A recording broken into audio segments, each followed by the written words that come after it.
For this trust example, notice that this entity is set up as a trust, and we're importing trust accounts using our Excel template, the annual template. Now the actual file that I'm working with is here, so let me take you through. We've got 4 years, and in the first year we have a loss, and because it's a trust we've got the beneficiary loans and the liability section, and these are credit balances. And you can see it's in the first year that we had this retained or current loss, which then became a retained loss in year 2. And because it's a trust, we distribute the net balance, which would be the current earnings minus the retained loss. So we're distributing 876. So let's import that.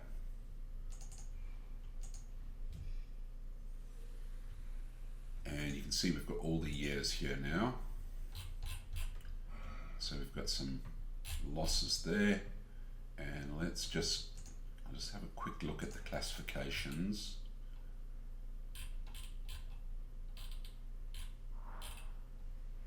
So I did change something, I needed to have a quick look there, but that all appears fine. So let's build out that report, and it'll be a trading entity for 2022.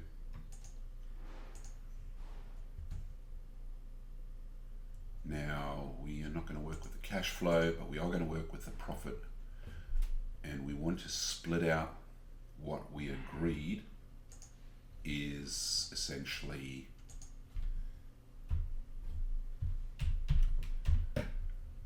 so we need to split this out, the profit, the current profit and the retained loss.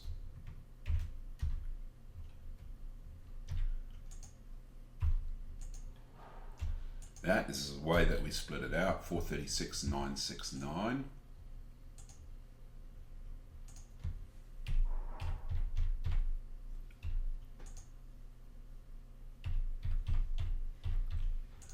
Right, and we're just looking to make sure that our balance zeroes out. So we've got closing retained earnings of 0, which is what we want. And then we need to think about the balances. So just pretend that Anna is Sam and John is Joe, because I should have changed the names and I didn't, but anyway, you get the point. We've got the two beneficiaries. Actually, I should show you where you add those beneficiaries quickly. You do that through the relationships tab. So you would need to add in your beneficiaries who will be clients in the system.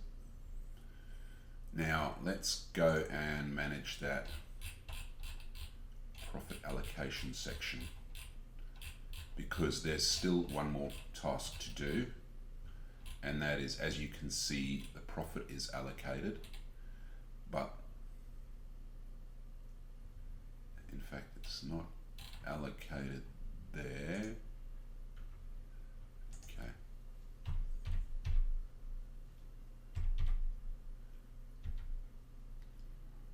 For 436,969. Okay. Net profit to accumulate.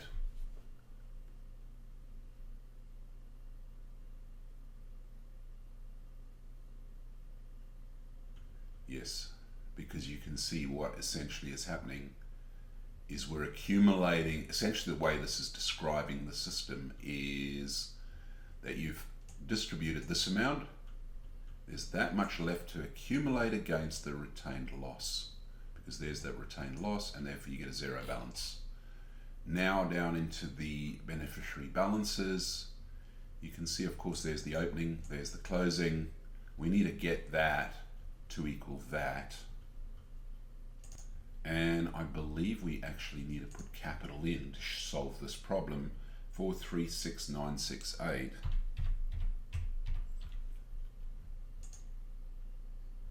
No, it's the other way around, sorry. It's got to be drawings.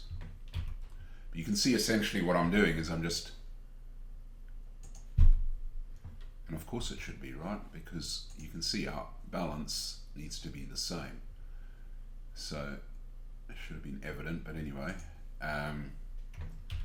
same here. And the rounding difference. So there you go. So you could see what we've essentially done is resolved our end balances, and that would make sense because if our opening balance was 50 and profit was allocated to the tune of 436,000 and you ended up with a 50,000 balance, of course the difference must be either the capital or the drawings, and in this case because it's got a minus sign in front of it, it's the drawings, and therefore we get the correct balance. So we've got that year, we could say that that is complete. And if you saw what that would then look like, it would look something like this. You've got the profit allocation, you've got the closing retained earnings hitting 0, and you've got the opening beneficiary reaching to equal the closing beneficiary.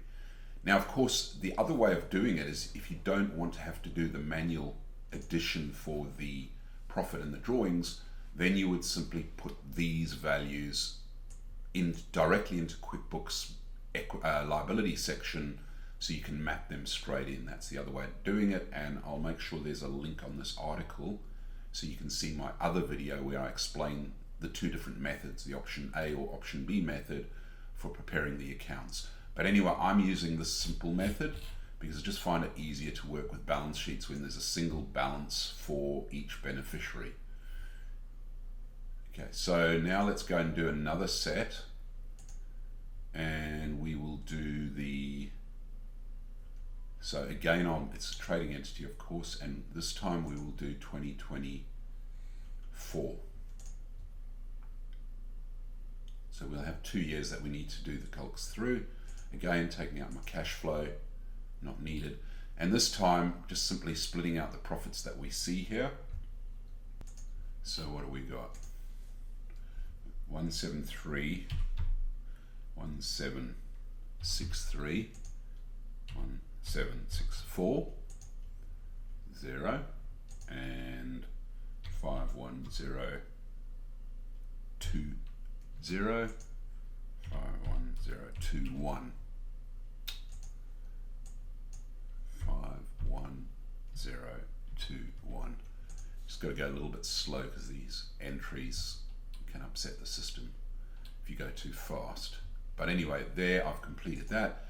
And again, I need to split out because you can see, of course, the loan balances are picking up and we've put through the relevant profits. But we need, and don't forget our opening balance came off the closing balance for that 2022 year. So our closing balance for 2022,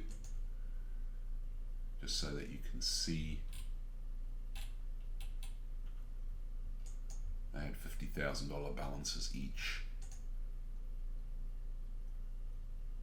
Actually, yes, that's where you have to be careful, right? Because this is just deriving the balance because of what's come in here.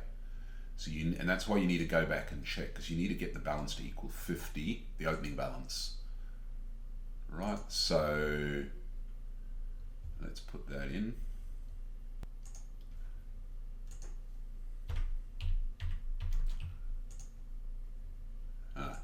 Wrong way, it must have been capital.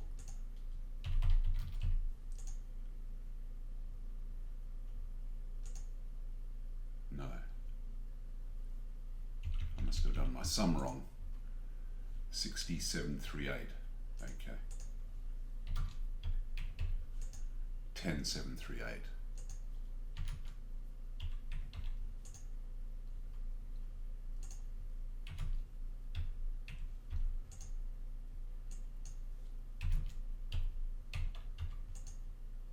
Yep.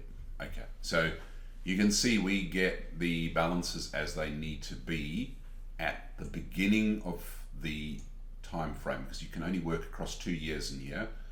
So you know that the closing balances at the end of 2022 were 50,000.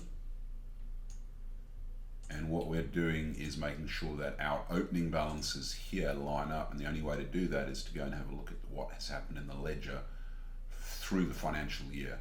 Maybe it's a split between capital and drawings, but of course, the only way you're going to know that is by looking in the ledger. So anyway, we now get our correct balances, and we now need to go from there to there. So 3666,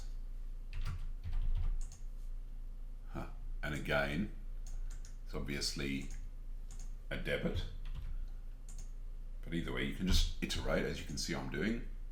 And there's the closing balance must be the opening balance. We know what the closing balances are because they're actually in the ledger, but we have to sort of work backwards when we do it this way.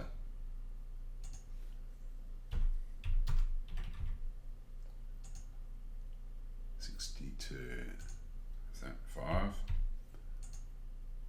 Yeah, 62,501, 60. Now you've done that across 4 years, right? So you'll then see that if you have a look here,